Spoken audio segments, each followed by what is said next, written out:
मैं इस वक्त मौजूद हूँ एबटाबाद में और ये देखें बारिश हो रही है यहाँ पे। इंतहाई ज़बरदस्त किस्म की बारिश है और यहाँ का दर्जा हरारत तकरीबन इस वक्त 12 से 15 सेंटीग्रेड है और ठंडा मौसम हो रहा है।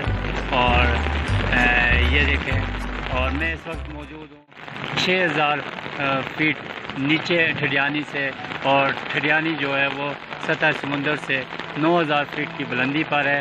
ये देखें बहुत शदीद किस्म की बारिश हो रही है। हम सब यहाँ पे आए हुए हैं। मैं यहाँ कराची से आया हुआ हूँ और कराची में तो इस वक्त मौसम गर्म होगा। बादल तो वहाँ पे रोज़ ही छाए हुए होते हैं लेकिन वहाँ पे बारिश नहीं होती। लेकिन यहाँ पे अगर बादल आ जाए तो फिर यहाँ पे बारिश हो जाती है। ये यहाँ की ख़ास बात है। ये देखें, ये यहाँ पे जो ही बादल आते हैं और बादल के साथ ही बारिश बरसना शुरू हो जाती है। इंतहाई खूबसूरत इलाका है। मैं इस वक्त घर की छत पर मौजूद हूँ और बारिश हो रही है। ये देखें शदीद किस्म की बारिश हो रही है।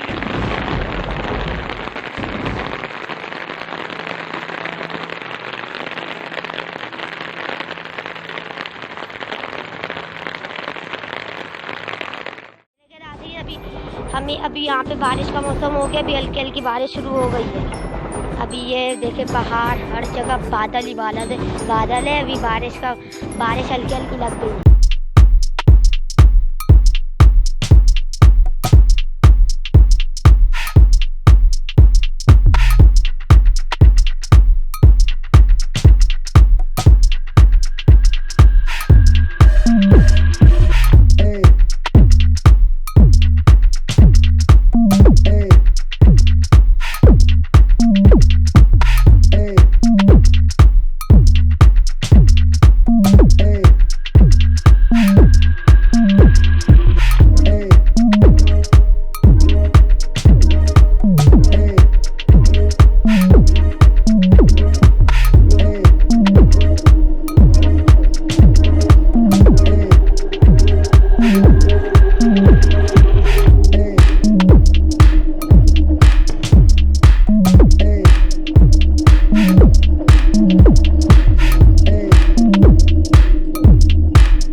इधर ये सीढ़ियाँ यहाँ से जाती है ऊपर और ये सामने से नीचे से ऊपर आते हैं और यहाँ से सीधा ऊपर चले जाते हैं।